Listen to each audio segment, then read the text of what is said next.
Hello, hi, and welcome to another episode of Wellness in the Workplace. My name is Mbali Mzinyane, and I am your host. Wellness in the Workplace is a podcast that aims to equip new and experienced professionals with the tools and insights to navigate complex work dynamics. And before getting into today's episode, I'd just like to say thank you to everyone who's been listening to the show over the last few weeks. I really appreciate your support, and I appreciate the fact that this community is growing. Please do continue to engage with the podcast on our Instagram page at Wellness in the Workplace _. You can definitely find us there. I see you and I appreciate you for seeing me.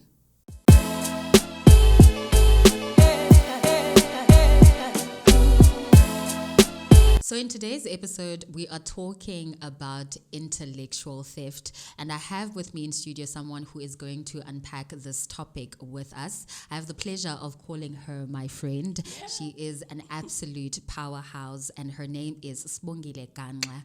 She is the Commercial and Stakeholder Relations at MSG Afrika Broadcasting. She's the founder of Safe Space with Sbosh. She is also the Chief Creative Officer of Ciko Story Concepts, and most recently, she is the host of Power Live on Power FM every Sunday from 9 until 12. Please do welcome Sibongile Gangxa to the podcast. Hello. It's so weird to hear a friend kind of reading out your CV. That's what you do. That's all you. That is all you, friend. Yeah. That is all you. And I remember when I reached out to you a few weeks ago asking you to be on the podcast, and you were very enthusiastic about it. And a few days later, you sent a voice note saying, friend, I want to talk about intellectual theft. And I appreciated for you, to share that moment of inspiration.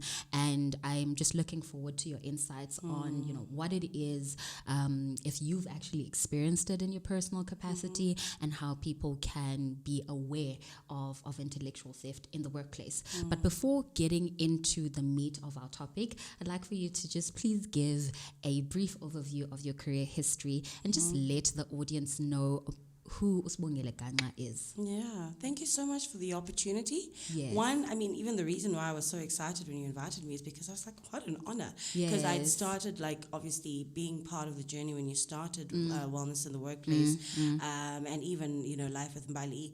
And I really respect somebody who can start the creative process, because that's the most difficult part. It's difficult. And to put yourself out there. I know how much confidence you have to build in yourself, and to trust the journey, and to kind of build a rapport with an audience. Yes. It's a lot. So I'm very, very proud of that. Thank you so because much, I'm friend. also in the business of ideas. I'm in the business of content creativity. And creativity. Yes. And mine every day is to see how do we keep connecting with people and inspiring new ideas and perspectives, and compelling people to take charge of their lives and to really sponsor their own progress. So to that end, my career really has culminated to now what you will hear as, being a founder of something called Safe Space, which we'll get into a little bit more. Being a radio host on a talk show that really speaks about life, and again, that inspires that ability to tap into your own agency and to be self-reliant and to heal in the process, but to also be accountable to yourself in that healing. So it's about taking ownership. And I think Wellness in the Workplace is exactly that as well. How do you take ownership of your own journey, your own career trajectories, and the brand that you exude in those spaces, the values that you bring into an environment, and how they find expression through your body of work. So I'm very excited about that, and that's what my work is all about, whether it's Ciko Story Concepts as a content development and research company, to Safe Space, which is a mental health app that will really look at the intersectionalities of the daily lived experience, and how people can, hone in on their own internal resources for healing, whilst also using other utility content and therapies to heal. And again, even as I guess I'd call radio host, it's the same thing on the show, and even radio as a an executive in radio, my work is really about aligning brands in ways that tell compelling stories, that create that rapport, reinforce that, brand loyalty and conversation, whilst changing people's lives in the process. But it didn't start that way. You had a very interesting start, actually. So weird. Yeah. But it's never a waste, hey? Yeah, it's never a waste. It's never a waste. I think career guidance is so important, but even if they do get it wrong, I don't think any time spent in a learning institution, in a workspace is ever a waste, because you're constantly just building up skills and knowledge, which somehow always just culminate. Yes, and a network as well. Yeah. And then it just culminates to like this aha moment when you reach that point, like in your growth, where you're just like, oh, now it's all coming together. And you see a common thread in all the spaces that you've been in. That's why I think a lot of it, for me anyway, it's also leaving part of that fate to take its own course. We can plan as much as we want, because when I studied law and politics, that's because I was a great debater. I was good in English and history in school, and they said you must be a lawyer. And to be quite honest, I never connected even with the theory of it. At university, all the way till honors level, dude. Until I mean, I was just like, something is just it just wasn't natural. It didn't come naturally to you. So I got by, and then I just realized that I just wanted to be in communications. I wanted to be a storyteller, and there must be a way that I can have a career in the doing space. that. But I still wasn't clear what kind of storytelling you would be doing. But actually, at some point, I thought it would be TV. I thought I'd write for series and film. Because you're a good writer, actually. Thank you very really much. Good writer. I'm still. It's a skill that I'm still not confident in, so I'm still building up on it.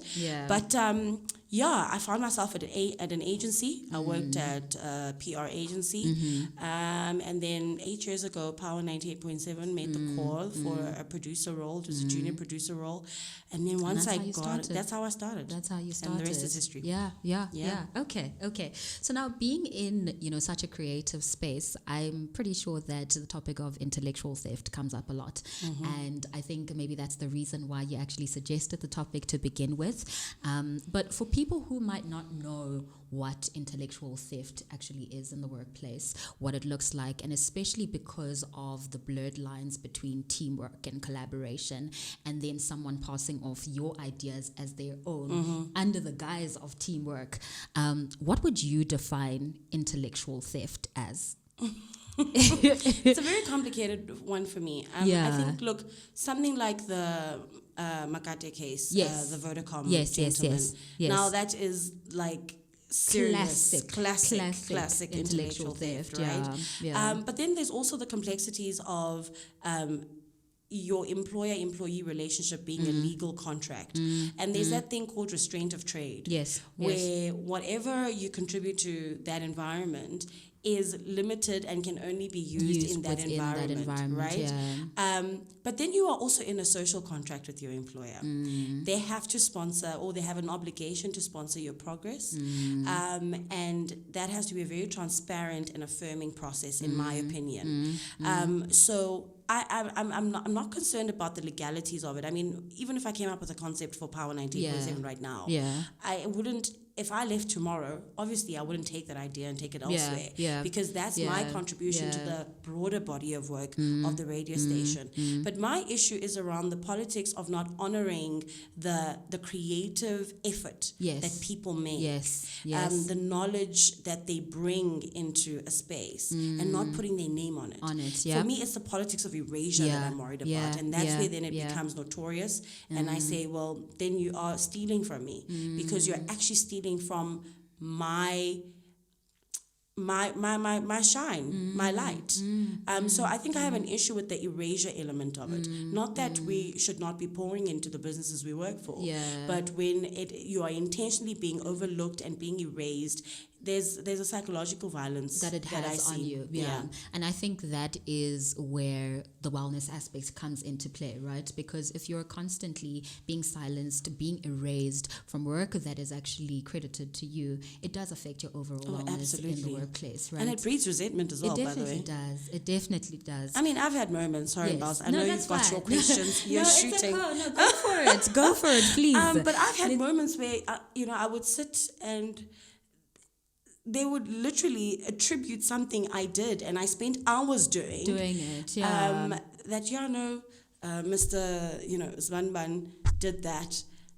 And so I'm interested to then ask, what do you think the drivers behind intellectual theft are?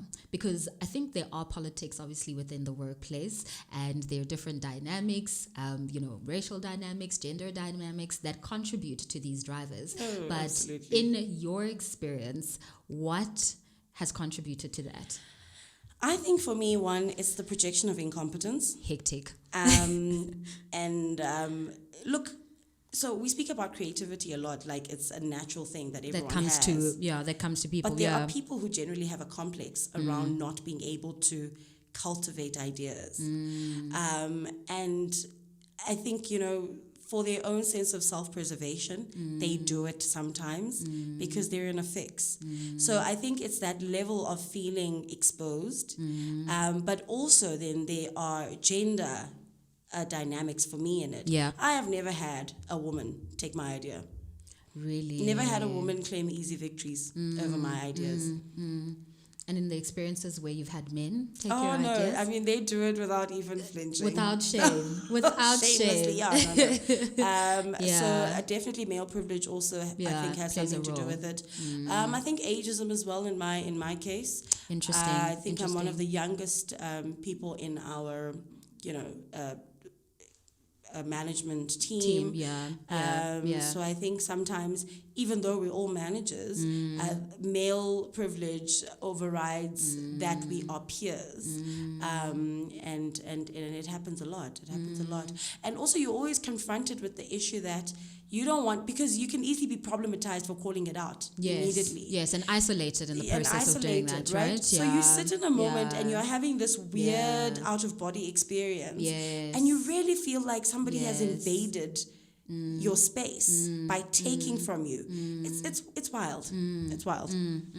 I mean, I see it as a form of bullying, actually, because I think when I initially reached out to you, that's what I wanted to chat to you about, and potentially maybe some of your previous experiences when it comes to workplace bullying. But this is a very violent kind of workplace bullying that is usually overlooked, and I think because of the power dynamics within the workspace between manager and subordinate, it plays to that, and it further silences then the subordinate who may have contributed to an idea, to a project significantly. So do you also see it in that regard, see it as a form of workplace bullying? I mean, it's psychological and emotional and social violence, in my opinion, because it does something to the confidence, like you said, the confidence levels.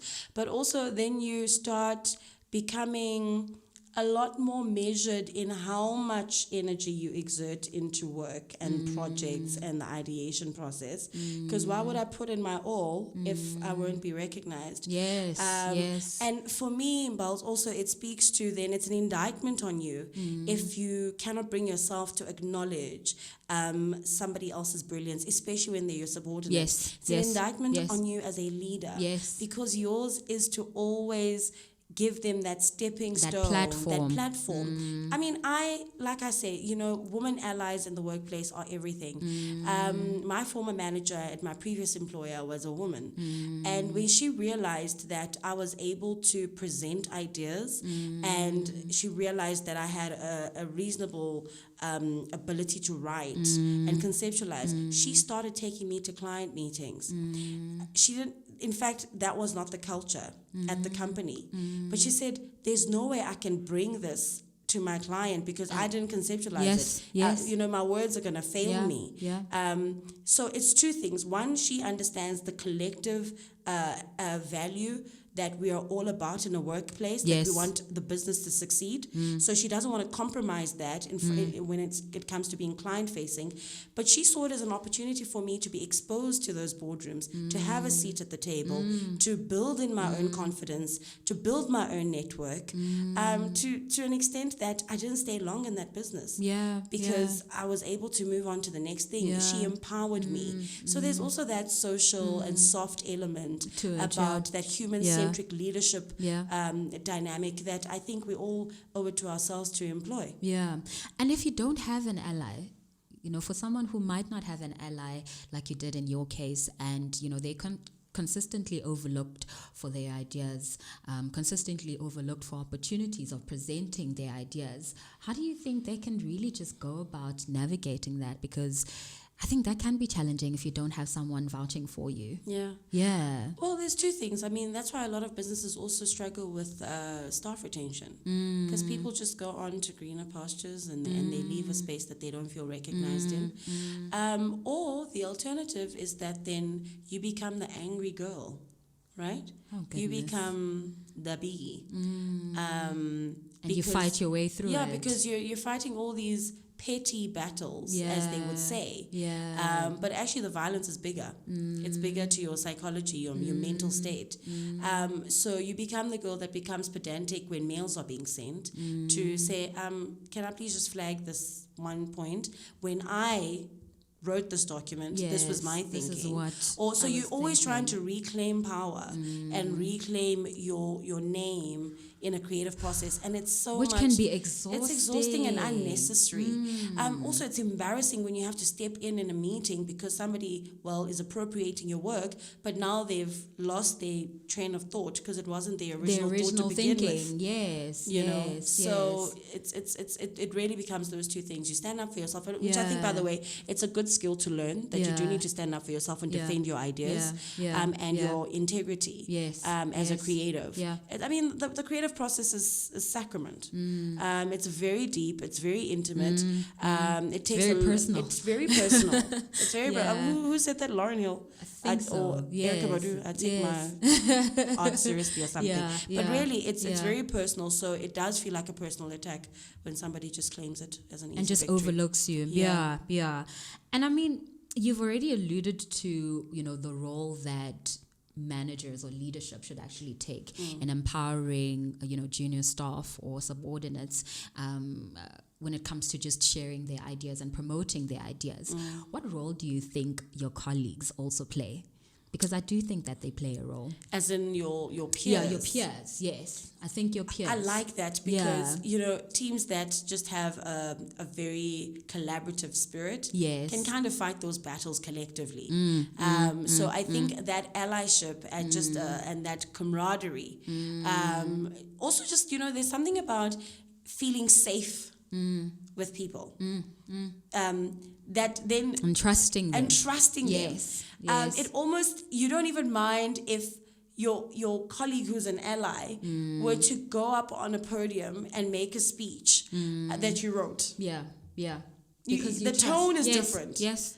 The tone is different. But somebody who won't as much as step into your office and check if you're okay, claiming your idea at a round boardroom table is a different thing. So that rapport, which is such a beautiful point, that there are people you easily are able to extend your knowledge with, and you can even endorse them taking on the forefront of a project, of an idea, because it was in team spirit, even the ideation process. But when you are isolated and you're applying your mind a little more than your male counterpart or your any counterpart, it becomes a different tone, and the intention is different. It's different. In my view. Yes. I'm actually interested in your experience of intellectual theft, because I know that you're passionate about the subject, and if you're comfortable, can you tell us more about a case or an incident that happened, how you went about addressing it, how you even realized that this was actually happening, just to paint a picture of maybe, how this could potentially look like for someone who might be listening right now and, is not really getting the full picture of what we're talking about. Hey, look, I mean, Bells, like I said earlier, you run the risk of being labeled the problematic girl, right? Or the angry black woman. But that's been my journey anyway. And look, I don't mind. I don't mind having that label, to be honest, because it's actually just, I'm assertive. I'm assertive about owning my ideas and being very uncompromising on that. So, I mean, I've had a few incidences earlier on in my career, not now, because no one would dare now. Of course not. No one would dare now. I mean, but that's the thing. Also, I think you also get the privilege also of like, obviously where you sit within the hierarchy of a business. Yes. But also then people start to learn who you are. Yes. So I mean, I used to battle a lot with this, where you would hear your ideas being regurgitated without as much as a simple acknowledgement of where the idea came from and who did it. And what is also worse, then people will just take an idea and, the very least you can do is at least include me in the project. Yeah. At least. Yeah. But it would go as far as a whole idea is taken and you are not part of the creative process or the execution process of it, rather. And that isolation, really affected me in negative ways. Okay. So I just had to go back into my internal resources. And I employed a different disposition. So I fight for my ideas. I'll call it out. I'll send the emails. I'll copy all. I'll mention it in meetings if somebody has an unconscious bias. Because sometimes I think it's unconscious. If you're used to just taking people's ideas, exactly. I'll just, kind of flag it and whatnot. But it's not an easy thing. It takes a lot of confidence or courage, and also just knowing that you might run the risk of being isolated or problematized. In my case, or structurally dismissed at some point. Or structurally dismissed. In my case, it hasn't been that. I think a lot of the times it has been unconscious, but I've had to nip it in the bud, because I understand all kinds of privileges that people have that sometimes blind them to the detail that may affect somebody else in negative ways. And you mentioned that you looked to some internal resources in order to just reconcile with the fact that, someone has just stolen your idea. What were some of those resources that helped you just, navigate that and lift yourself out of that and still put yourself, I guess, in an empowering position to assert yourself and assert your ideas going forward?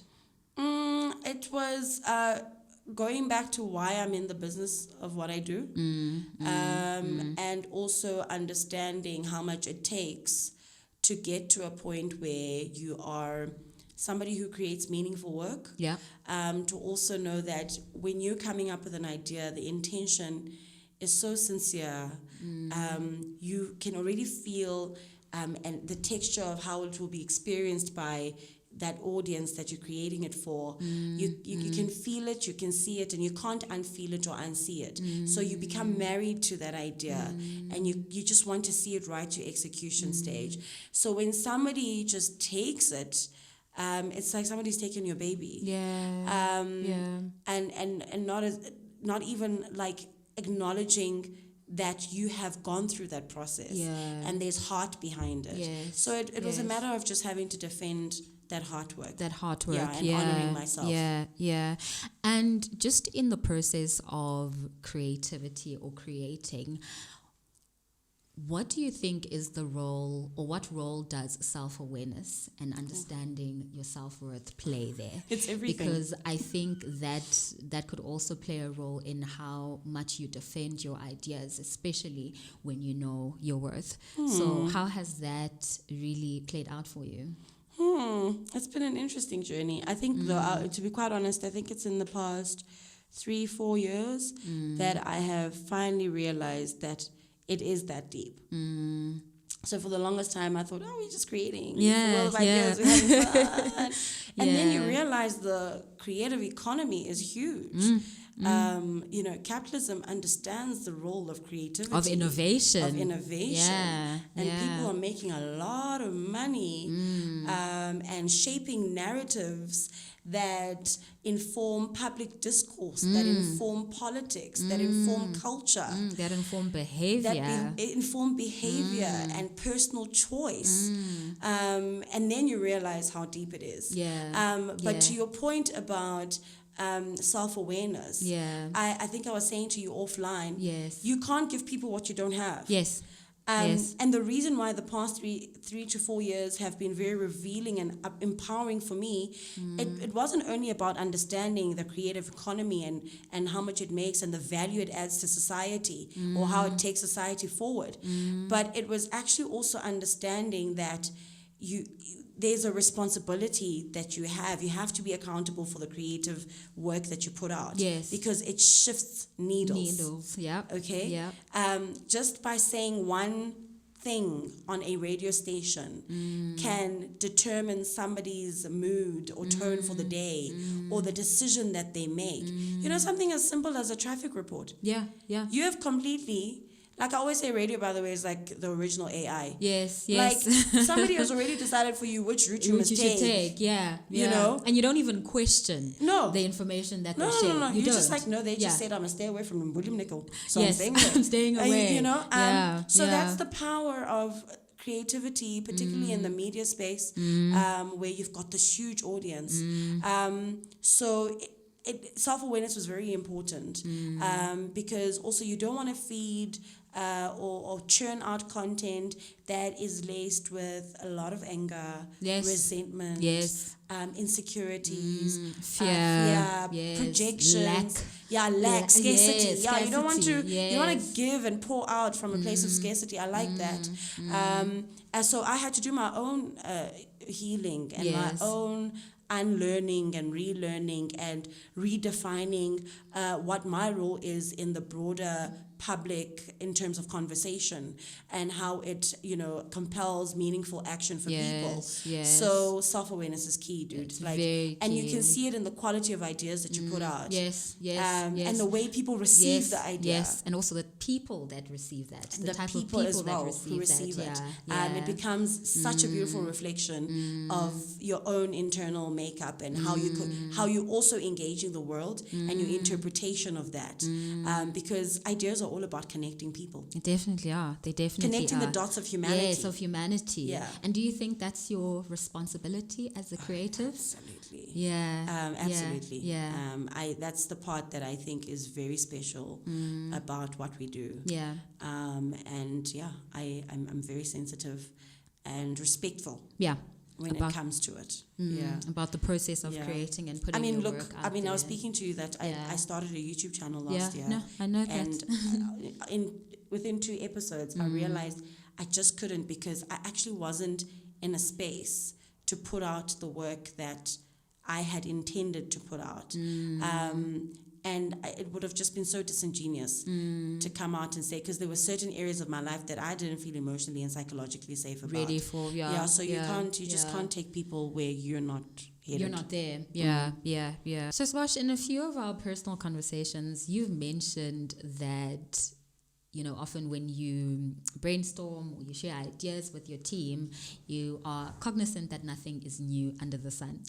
So how does this play out when it comes to intellectual theft? Because somebody else could very well just claim that, well, nothing is new under the sun, so this is my idea and you are not, the rightful owner to it, because we could have thought about the same thing at the same time. God is in the detail. Ooh. Okay, God, please expand on that. I maintain there is nothing new under the sun. The mere fact that you can come up with something and hundreds of people can go, yes, how did you know? It's because they were thinking, or at least they had an emotional or psychological need for that thing, that solution that you've just created, right? That's to show that nothing is new under the sun. But for me, it's about treatment. It's about reimagining an idea. And that's where concepts come. To say you are a creative, conceptual professional is to reimagine how you treat an idea and how you respond to a problem or a situation and building a solution that is bespoke and curated differently. So it's all about, again, ideas are about imagination. So we could have the same idea because we all know that there's an unemployment crisis. That's clear. Young people are unemployed. And we can all agree that as much as they're unemployed, they are capable and employable.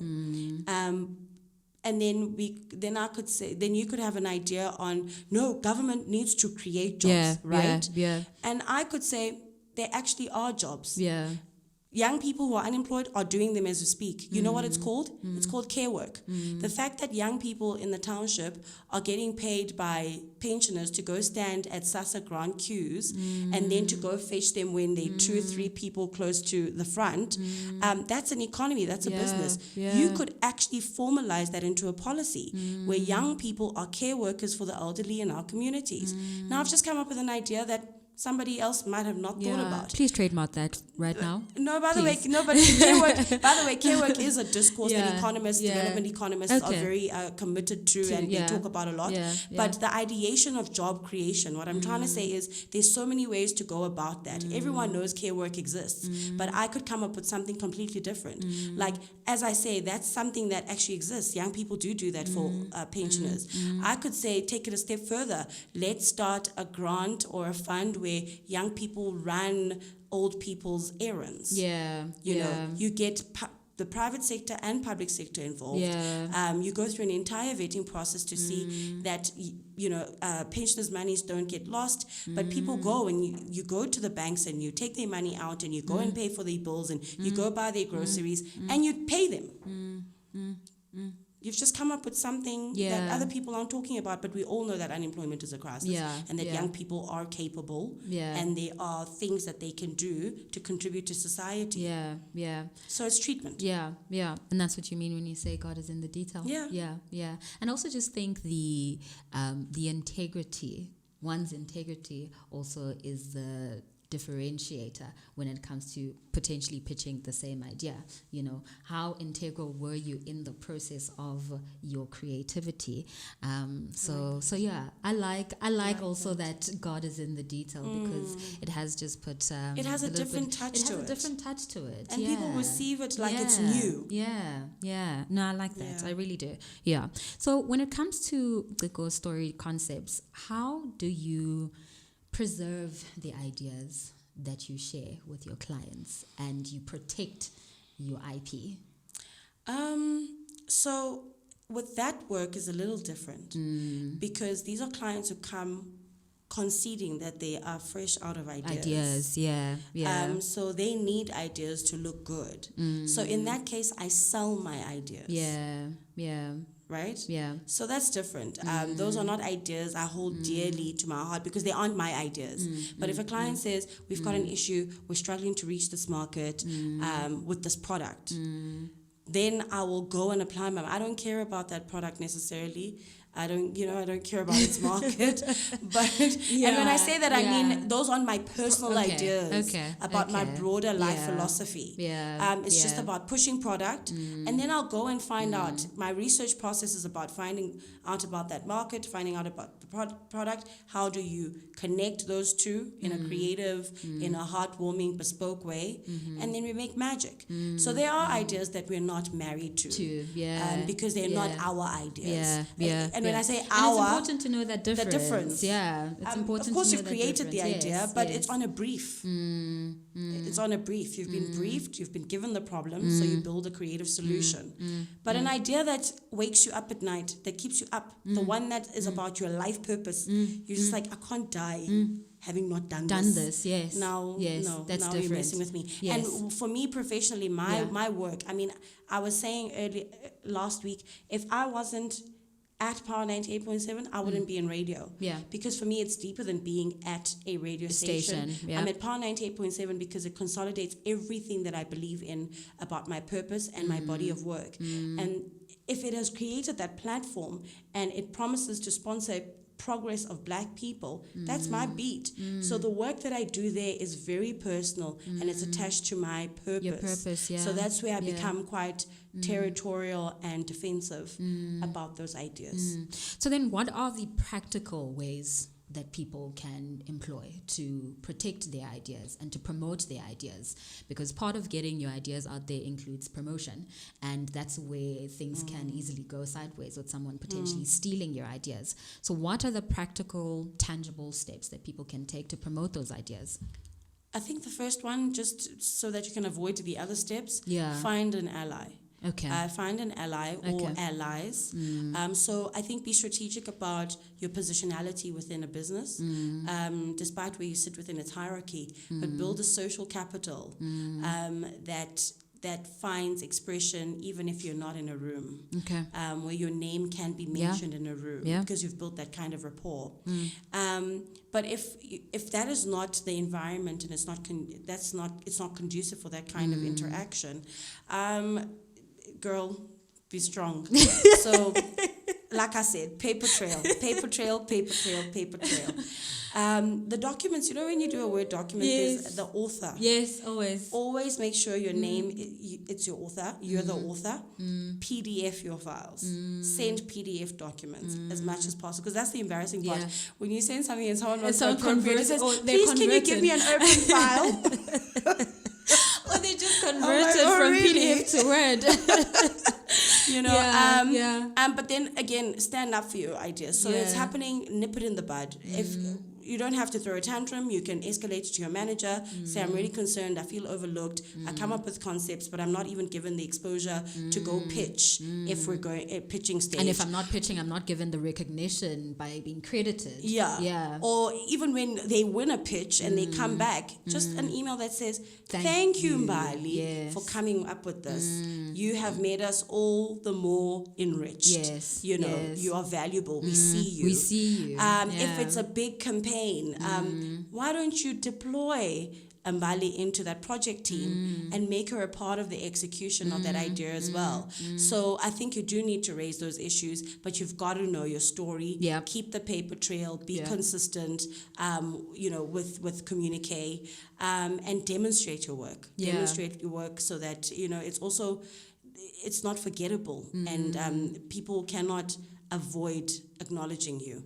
So step up, also show up for your ideas, because sometimes we cower and we sit in corners and we're impostering and we say, oh, there, and then you feel hard done. So also I think it's a confidence building thing, and you've just got to step up and own it. And know your worth. And know your worth, So currently today, as it stands, how are you creating? How are you promoting? How are you protecting your ideas?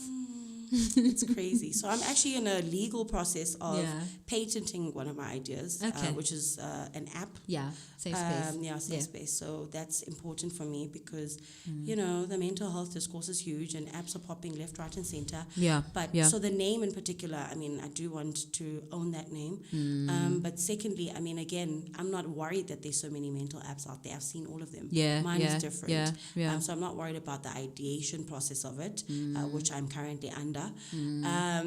But I mean, on the day-to-day, I'm constantly finding ways to create. And it's all informed by my own personal values and the things that I want to see society adopt or enjoy or have access to.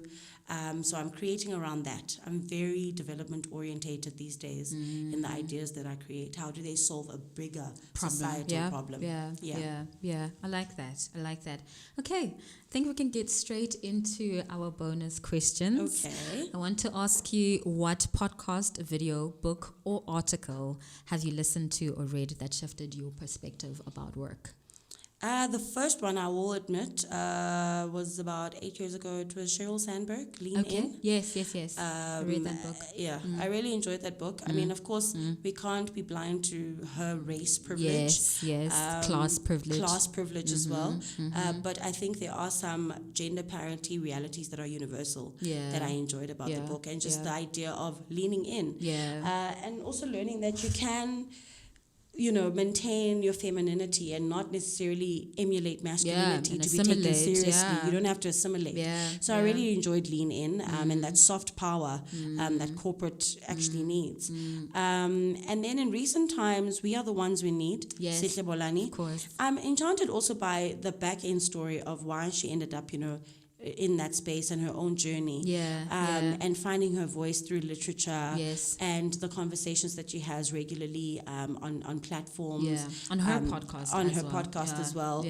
She's quite incredible and brave, I think, given how small the industries are. And she's really brave, and she's empowered a lot of women, myself included, by telling her own story. So I just love also the practical steps and the utility content that she shares with people and Black women in the main to navigate their professional lives.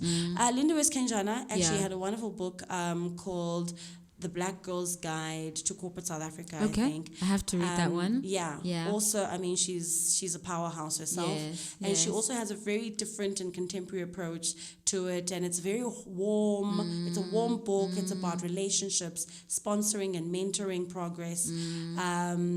But also just like showing up for yourself and being accountable for your own career mapping. I've noted that last one. I'm definitely going to get a copy. And what does wellness in the workplace look like for you? It looks like accountability to ourselves and one another, whilst being kind and gentle in the process, leaving room for human error, creating space for authentic expression, and grace. Grace. I think we shouldn't leave ourselves at the gate when we drive into our offices. I think people naturally, when they feel loved and seen, will put their best foot forward. And extending grace to yourself as well. In the process of extending it to others. I like that. And what are the 3 things that you would tell your younger self about being a professional in corporate SA? It's all going to come together beautifully. Don't sweat the small stuff. And take yourself seriously, but also have fun along the way. Because it's not all that serious, to be honest. Most of it is made up anyway. People are always like, I'm just like, just relax, play a song and dance in your office, girl, and have a good old time. Don't take yourself too seriously. And any closing remarks for our audience, just on our topic, about work in general, or about the process of creating? I think the one thing that I'm very passionate about right now in my life, Bals, and you know this, is self-authoring. I find that a lot of people, and especially off the back of the global pandemic, which pulled the carpet under everyone's feet. I think people are still trying to find alignment, but other people will never be the same again. I think many of us will never be the same again. And I think that's presented an opportunity for ourselves to reimagine ourselves and, be more obsessed with self-mastery, being in tune with ourselves, that sense of self-connectedness. And I just think once you just start that journey, you realize that really the world is your oyster. You attract everything that is meant to be yours, and not materially, but even in terms of friendships and relationships and the spaces that you gravitate towards, that just hug you when you walk into them, that meet you with love and kindness and providence. Our ideas come out differently.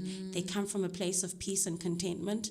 So I'm really, really hoping that people will overcome the fear of being confronted with self until they are comfortable and safe with self. Oh, I love that. And I see that a lot in your work. I see that a lot in your interactions, in how you project yourself to the world.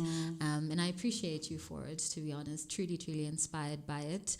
Thank you. I'm inspired by you. Inspired by me. I always say this to you guys. I see in you what you see in me. Yes. Like begets like. Yeah, definitely. So thank you for inspiring too, my friend. And I'm very proud of this platform. Thank you. Thank you for the opportunity and for testing my own, intellectual and social and emotional boundaries.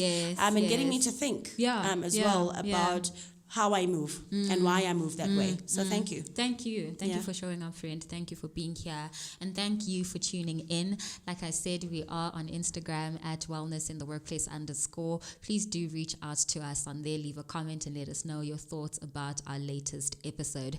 Thank you for tuning in. My name is Mbali Mzinyane. I will see you on the next episode. Bye-bye. Bye.